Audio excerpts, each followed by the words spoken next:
and welcome to Telewizja Republika. Our friends and authors, Mark Toth and Jonathan Sweet, wrote an article, or actually a pair of articles that raise concerns about Iran's imminent nuclear capabilities, stating that the country is only days away from a nuclear breakout. Here's the text.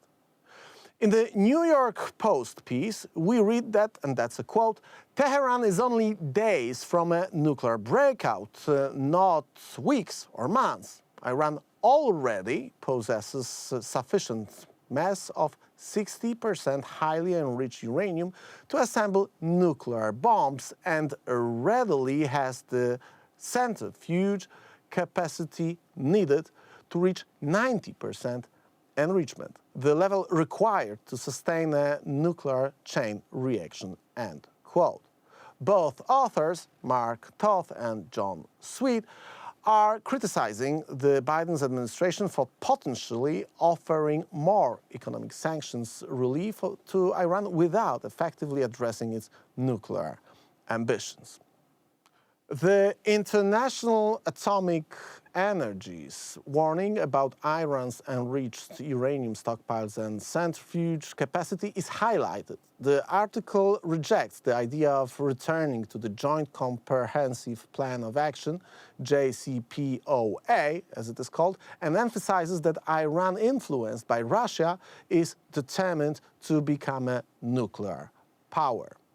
And we are not surprised with that. The authors claim that and this is a quote, Iran is too far gone and in the pocket of Russian President Vladimir Putin. They actually wrote Vladimir Putin, to ever be reliable negotiating partner. Tehran's military supplies, support for Russia's illegal war of aggression in Ukraine, alongside the Islamic Revolutionary Guard Corps, help in planning Hamas' October 7th terrorist attack in Israel.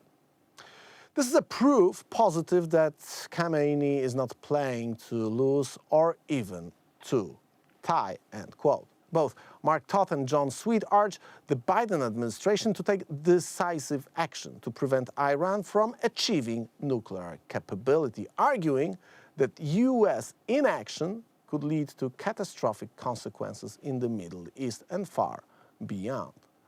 The nuclear capabilities build-up takes place as the trade routes of Red Sea are attacked by Houthis. We know that.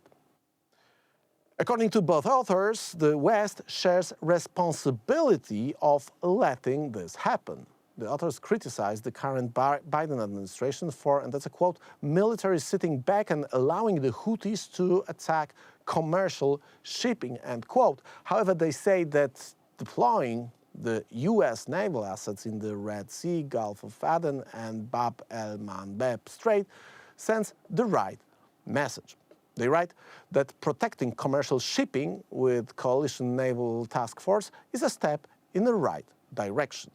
But the best direction, according to them, as we read, should be striking launch points for ballistic missiles and drones in Yemen every time the Houthis attack Western assets.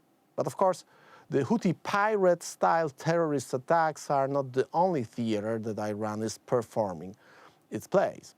As we read in the Hill text by the same authors, that's the text, Iran's involvement in the 7th October attack on Israel is no mystery.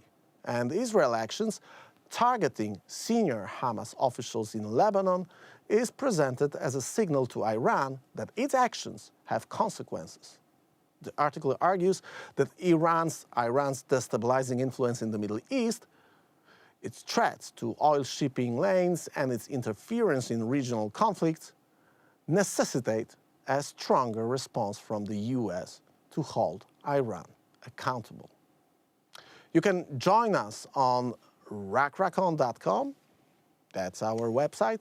You can leave us your email here. We strongly recommend it so that we can be in touch, because the war against the Western civilization is the thing that we are talking on our program, and we are going to talk about it also today. My name is Michał Rachoń. This is Rachoń, and we roll in.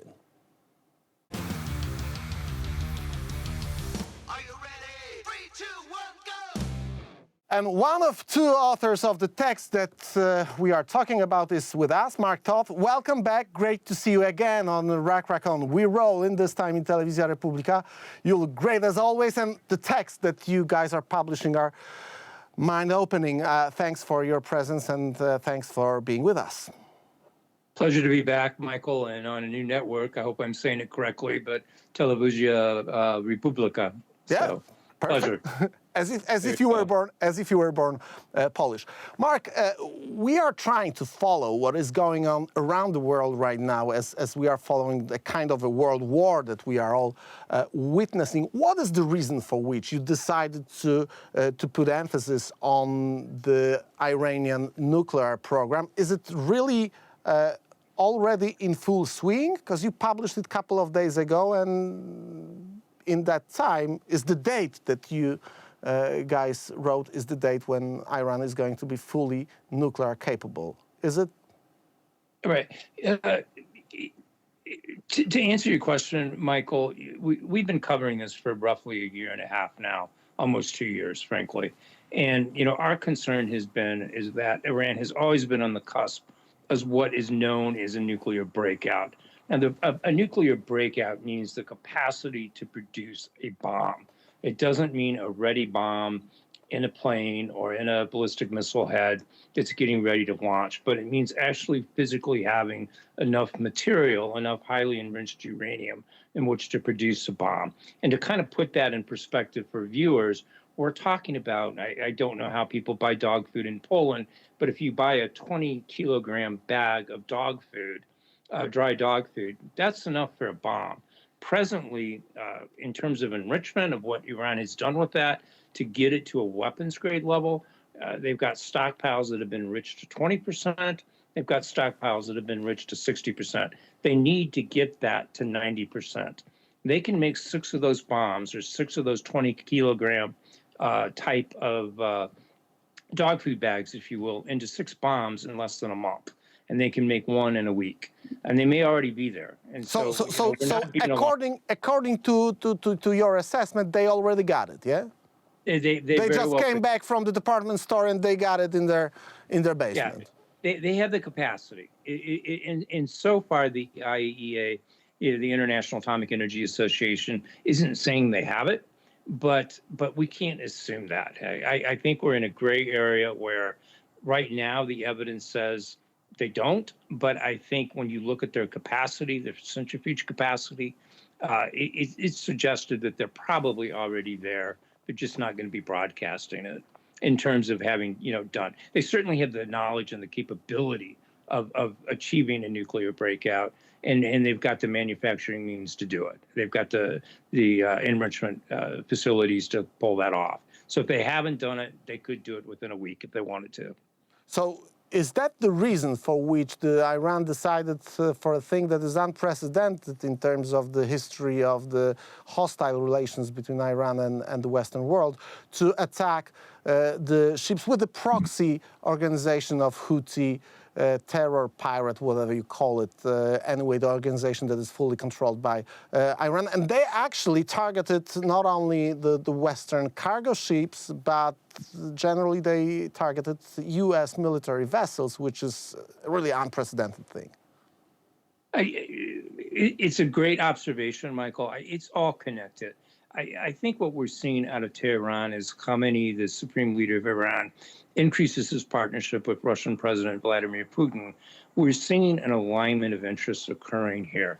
And Iran obviously believes in terms of its own fight against Israel, its own desire to dominate the Middle East, that it needs to achieve nuclear status. But to achieve that status in full, they don't just have to be able to break out, which they can do on their own. They've also got to be able to deliver these missiles. And that's where Putin and that whole relationship comes into play, because he's got the missile technology and the ICBM capability technology that Tehran doesn't have. And so there's, to be sure, lots of horse trading likely going on behind the scenes between Tehran and the Kremlin in terms of Iran getting that. And so to that end, what we're seeing out of Iran of late which led to October 7th, was likely cover for Putin's invasion of Republika in Ukraine on October 9th. The attacks I'm referring to on Israel, the heinous attacks that killed 1,200 Israeli civilians and soldiers, the attacks on the Houthi shipping that you just brought. I mean, attacks by the Houthis on the shipping in the Red Sea and the Gulf of Aden that you just brought up. All of that is connected in terms of Iran trying to appease Russia and Russia wanting to create distractions for Ukraine. So it is all connected. But the important, big point here from a nuclear standpoint is all of that is going on. It works to create cover and buy Iran time to continue to plod down this path of achieving nuclear status, meaning where they can actually deliver a nuclear. How will we find out? Because I would like to stay for a second in this very interesting context that the first of the quoted in our opening monologue text. So the nuclear program. How will the international community find out that Iran is already there? Will there be a nuclear test that is going to happen? Will the world find that out by the announcement of the International Atomic Energy leaked? Intelligence reports, or Iran will do something so that we all know that, yes, they have the thing? Right. The next logical step would be for Iran to test, because clearly, I mean, put yourself in the shoes of Khamenei. You decide to launch a nuclear attack on Israel. You want to make sure it's going to go off, right? So you're not going to likely go, hey, Allah Akbar, we've just bombed Tel Aviv, and then and it doesn't work. Right, and then suddenly you're looking at Israel's own nuclear response back to you. So I mean, it's likely that we would see a test, but that doesn't mean they have to do that. I mean, they may bystep that for reasons of their own. They may want to keep it a secret. We've certainly seen in the past constructions of test sites. We don't yet see that on our radar in terms of where they're prepping a site to be able to do that kind of test. Sorry to interrupt you, but just the question that came to my mind, and I think the viewers too, is it even possible to make a nuclear test without anyone noticing in the world surveillance by the satellites and all the means that we know and do not know about? Is it even possible to make a test and that no one knows it? Right. No, you're going to know it because I mean, think of it in terms of, and in a simplistic way for viewers to kind of grasp. Think of it as an earthquake being monitored. That kind of nuclear explosion is going to set off monitors that are all around. Even if it's deep underground, and that's why we're looking for that construction. While they started one, they've not completed it yet. They're going to need to be deep underground in order to test it. So between sensors, between anything that might escape in the air. Into the upper atmosphere and the like, we're going to know if they've reached that testing point, the same way that we did with North Korea when they began testing their nuclear weapons, in the Korean Peninsula. Okay, so you mentioned Israel. It's hard not to mention Israel and Ukraine that we already discussed a few weeks ago. What is because in another text that you guys published, you also make a connection between the Israeli acts that are kind of a message to Iran that their activity against Israel will not be left with no answer. What did you mean by that? At this point, Benjamin Netanyahu and his war cabinet fully realize that while they may be kinetically fighting Hamas in the Gaza Strip, what they're really fighting is Tehran. I mean, this is Tehran's proxies doing their bidding.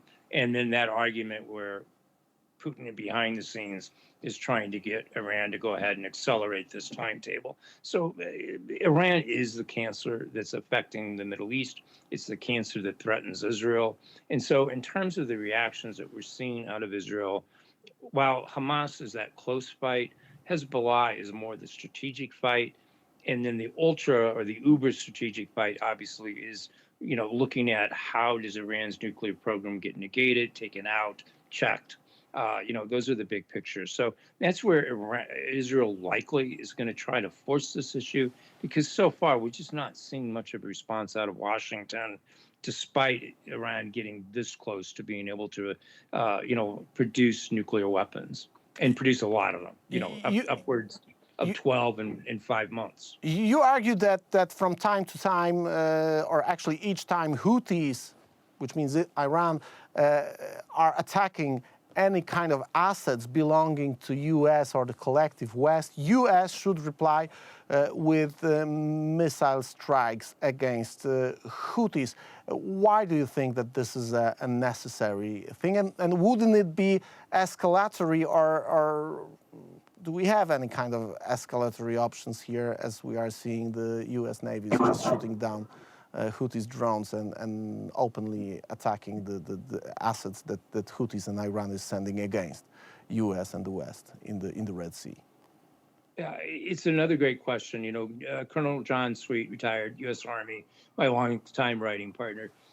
Both he and I argue for what's known as an active defense. And that means not waiting for U.S. military forces, naval forces, ground forces that are in Iraq and Syria to be hit. But we want to see a active defense, which means we're going out and hitting these Houthi sites. Yeah, obviously someone carrying a drone to XYZ foothill is going to get that off. But we should be going after the storage facilities of those drones. We should be going after the command and control center where those drones are stored. We should be taking out any kinds of operational means that they have to get those drones launched, as well as if there's any concentrations of military troops, or in this case rebels, would be rebels operating in northern Yemen. We're not doing that. We're waiting to get hit, and then we're defending ourselves with extremely costly missiles.